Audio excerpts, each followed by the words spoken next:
আমার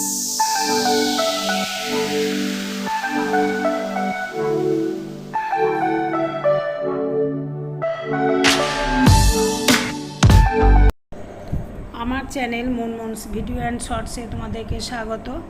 আশা করি তোমরা ভালো আছো। আজকে আমি একটা চিকেনের রেসিপি নিয়ে তোমাদের কাছে চলে এলাম।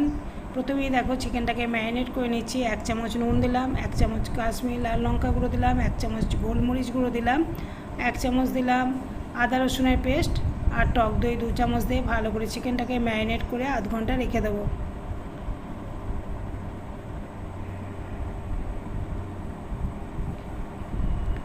এই রেসিপিটা ভাত, রুটি, পরোটা সব কিছুর সাথেই ভালো লাগবে।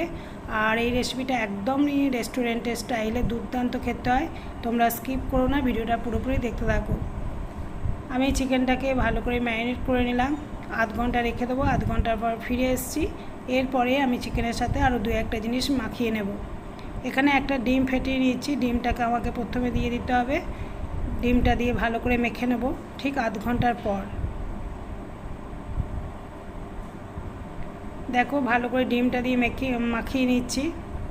আরও 2-1টা জিনিস দেবো, সেটা হলো 2 চামচ ময়দা দেব আর দেব 1 চামচ কর্নফ্লাওয়ার। এটা অবশ্যই বাইন্ডিংয়ের জন্য, যাতে মানে চিকেনটা যখন ভাজবো ময়দা আর কর্নফ্লাওয়ার দিলে মশলাটা খুব ভালোভাবে ধরে থাকবে, সেই জন্য এই ময়দা আর কর্নফ্লাওয়ার দেওয়া। সবশেষে আমি 1 চামচ তেল দিলাম। আবারও চিকেনটাকে ভালো করে মাখিয়ে নিয়ে এবার আমি ভাজতে শুরু করব।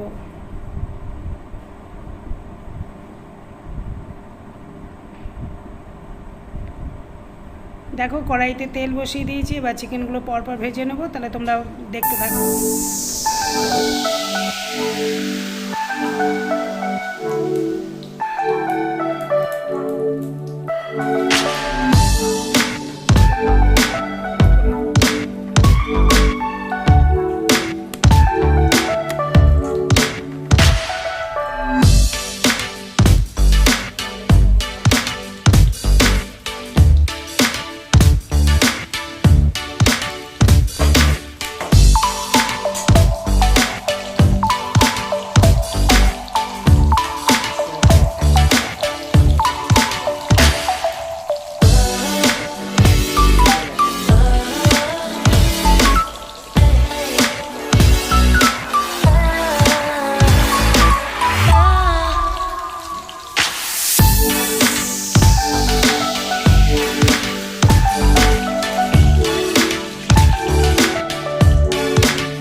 চিকেনটাকে খুব ভালো করে ভেজে নেওয়ার পর আমি টক দইয়ের সাথে 2টো সস ভালো করে মিশিয়ে রাখছি। এই মিশ্রণটা আমার চিকেনের রেসিপিতে কাজে লাগবে পরে।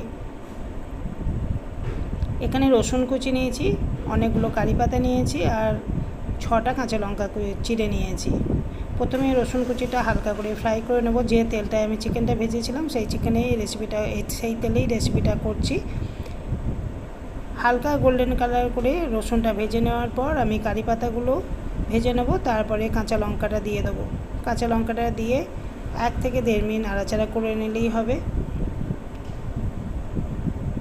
এরপর আমি টক দইয়ের সাথে যে মিশ্রণটা তৈরি করে নিয়েছিলাম, সেজওয়ান সস আর রেড চিলি সস, এই মিশ্রণটাকে দিচ্ছি। অবশ্যই এই সময় ফ্লেমটা লোতে রাখতে হবে, কারণ টক দই দেওয়া আছে।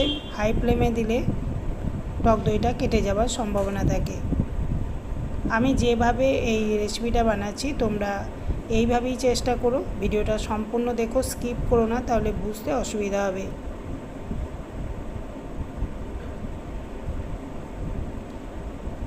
পরিমাণ মতো নুন আর চিনিটা এই সময় দিয়ে দিলাম। এরপরে ভালো করে কষিয়ে নেব। ফ্লেমটাকে লোতে রেখে ভালো করে কষিয়ে নেব। তারপরে মশলাটা কষানো হয়ে গেলে আমি ভেজে রাখা চিকেনগুলো দিয়ে দেবো।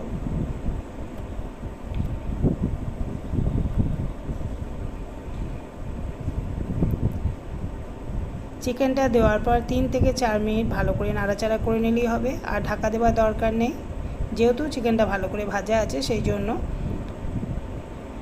গোলমরিচটা এরপরে দিয়ে দিতে হবে, গোলমরিচটা অবশ্যই দিও, গোলমরিচ দিলে একটা আলাদা রকম টেস্ট আসে।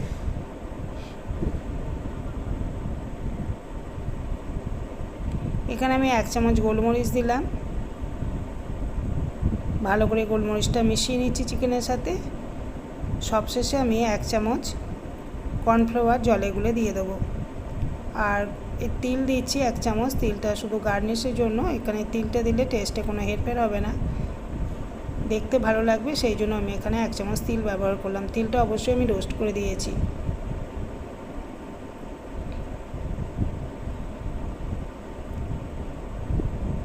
এটা একদম শুকনো শুকনো হবে, গা মাখা গা মাখা। 1 চামচ ভিনেগার শেষ সময় দিয়ে 2 মিনিট আরও আমি ফুটিয়ে নেব। আর 1 চামচ কর্নফ্লাওয়ার জলে গুলে দিয়ে দেবো। চিকেনটা ভাজার পরে রেসিপিটা তৈরি করতে মোট আমার সময় লেগে যায় 4 থেকে 5 মিনিট।